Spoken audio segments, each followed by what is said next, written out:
Game development is hard, and so it's little surprise that so many titles just fall short of the mark. Sometimes this is unexpected, but other times you can see the writing on the walls, with some games having such obvious issues that even an idiot like me can see them before launch. Now, that's not to say all of the following games that I'm going to be talking about are destined to be bad, just that there is trouble brewing and they're going to have an uphill battle if they want to come out on top. With that in mind then, I'm Josh from WhatCulture.com, and these are 10 upcoming video games that are in huge trouble. Number 10, The Lord of the Rings Gollum.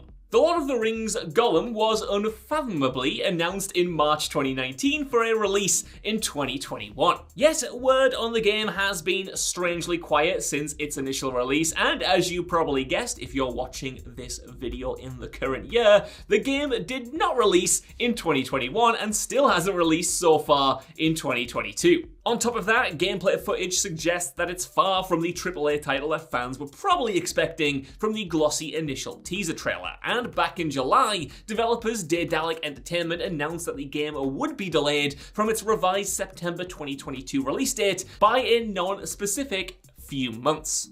Between the rough gameplay that we've seen from the project so far and the potential that it could slide all the way into 2023, it is looking like Lord of the Rings Gollum is destined for mediocre reviews and a tepid fan response. Now, releasing this game alongside Amazon's recent TV show this month would have given it something to tether itself to, but the no man's land of 2023, releasing then is going to make it difficult to drum up any kind of interest. Number 9, Beyond Good and Evil 2. There's no game supposedly in active development right now with more question marks hanging above it than Beyond Good and Evil 2. After years and years of false starts, the game was finally re-announced at E3 2017 on day zero of development by Ubisoft. In the 5 years since that unveiling though, good lord does time move fast, we have had pretty much zero updates on the progress since, at least no new tangible footage. And with game director Michel Ancel leaving Ubisoft in 2020, many have speculated that Beyond Good and Evil 2 has effectively become vaporware. In August of this year, however, journalist Tom Henderson did reveal that the game is still in active development at the studio. However, that was where his good news ended. Apparently, because the gameplay has been overhauled since we last set eyes on the game, things are apparently not going smoothly. Henderson's sources who have played the game says that it, quote, lacks direction, and that they had, quote, no idea what they were supposed to be doing, which does not bode well for the final release. Of course, we could still be like 10 years away from an actual release for this game, so it does give the developers a lot of time to fix these issues.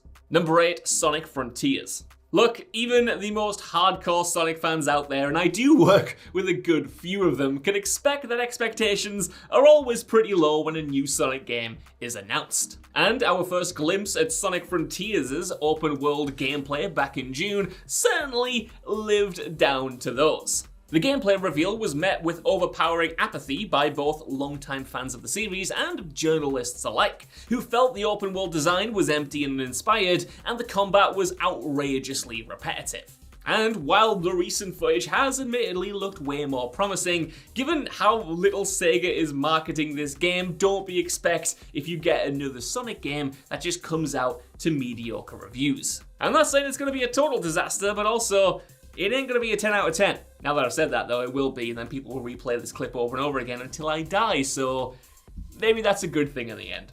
Number 7, Skull and Bones. Oh, Skull and Bones. Ubisoft's swashbuckling action-adventure pirate game started development in 2013 and was officially unveiled to the public at E3 2017 for a then-set release date for 2018. Now, those dates are important because it's now late 2022, almost 10 years since the game started development, and it's still not out. But the game now has a new release date for November 2022, and in fact, it's set to release exactly one day before a little game called God of War Ragnarok. While that's probably enough to kill it dead, it's also been reported that Ubisoft only continued to develop the game in the first place due to a contractual agreement to do so with the Singapore government. And even as recently as July, there were reports that the game's own developers didn't have much confidence in this game, anonymously telling Kotaku that it lacked depth. Well, that sure sounds like a title that's definitely set to flourish in a few months when it finally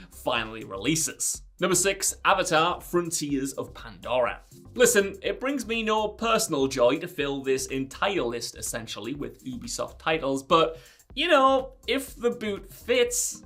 It was released way back in 2017 that Massive Entertainment was making a new game set in the world of James Cameron's Avatar. And ultimately, the title, Avatar: Frontiers of Pandora, was officially unveiled to the public at E3 last year, and billed itself as an open-world action-adventure game set on the Na'vi homeworld of Pandora. Frontiers of Pandora was initially set to release at the end of 2022, no doubt to coincide with the release of the movie sequel, Avatar: Way of the Water. But then, back in July, the game got a huge delay, pushing it into 2023, and maybe even as far back to 2024. Reputable insider Jeff Grubb had stated that his sources had told him that the gameplay in particular was in pretty rough shape, despite the visuals being top-notch. While Ubisoft is at least delaying the game, rather than shoving it out the door to cash in on the movie sequel, delaying it potentially 2 years when it was only a few months away from its planned original release day is concerning to say the least.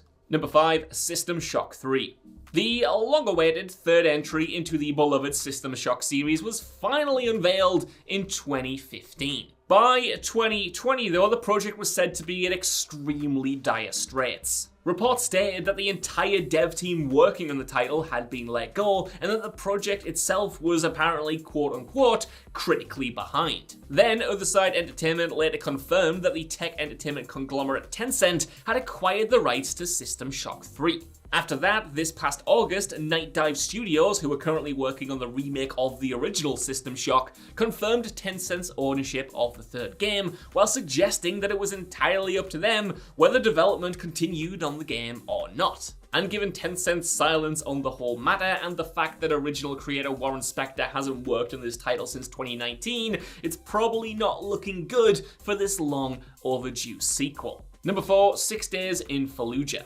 First-person shooter 6 Days in Fallujah was initially announced all the way back in 2009. And as the title suggested, it was based on the Second Battle of Fallujah, a battle in the Iraq War which caused the deaths of an estimated 800 Iraqi civilians. Upon its initial reveal, many questioned the game's appropriateness in dramatizing such a recent tragic battle for the sake of entertainment, causing publisher Konami to walk away from the project entirely in 2009, just after it was announced. But then, in early 2021, seemingly out of the blue, it was announced that a retooled version of the game was in fact back in active development and set to launch this year. In this version of the game, players would not only control Marines, but also the patriarch of an Iraqi civilian family. The online response to the game's resurrection was naturally sharply critical, and last November the game got a pretty big delay to Q4 2022. Yet with another year entering its final stages, we haven't had a major update on this game since.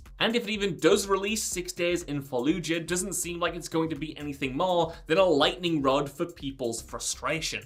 Number 3, Star Wars Knights of the Old Republic remake. Gamers rejoiced all over the world last year when it was finally announced that Knights of the Old Republic was getting the remake treatment for PS5 and PC. Immediately, fans were optimistic and excited to play this classic game in a modernized way. But then earlier this year, reports started trickling out that things were not going well behind the scenes. In July, the game was reported to be delayed indefinitely after developer Aspyr fired the remake's art and design directors.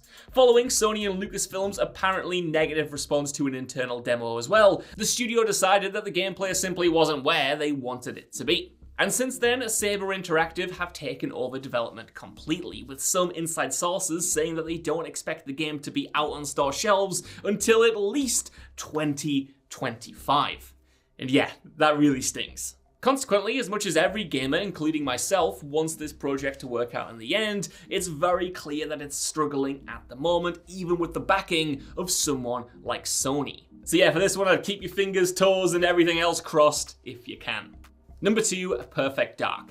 Xbox Game Studios' upcoming reboot of the legendary FPS franchise Perfect Dark was announced back at the Game Awards in 2020, and we've heard nothing from it since, like, no more footage. However, we have heard a lot about the trouble that's apparently brewing in the game's development. Now, this all kicked off when design director Drew Murray left developer The Initiative just 2 months after the game's official reveal. Then, last September, it was announced that The Initiative will be teaming with Crystal Dynamics on the game's development.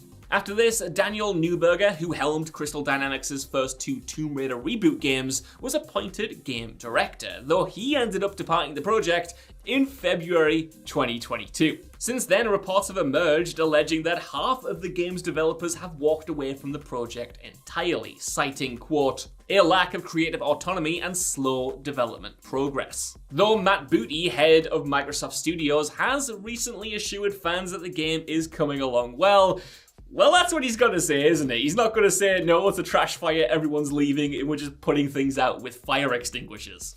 Number 1, AEW Fight Forever. On paper, AEW Fight Forever sounds like an absolute delight. It's All Elite Wrestling's first video game and one which styles itself on classic wrestling games such as WCW/NWO Revenge and especially the beloved WWF No Mercy. Given the rickety state of the WWE 2K games as of late, though 2K22 was certainly a step up. It seems like the perfect time for AEW to come along and disrupt yet another facet of the wrestling world. Or so I'm told. I just get all this information through my co-workers, who I am told are reliable most of the time. And yet, while all of this sounds promising on paper, like I said, the actual gameplay footage that we've seen from the game so far doesn't really indicate that this is going to be a 10 out of 10 smash hit. It could be a good starting point, but it's looking a little bit rough. The graphics and gameplay may have both taken the word homage a little too much to heart, because this just seems downright sluggish and stodgy from the footage that we have available. It's possible a few too many budgetary corners have been cut, but he's hoping the final product plays a lot better than these early teasers look.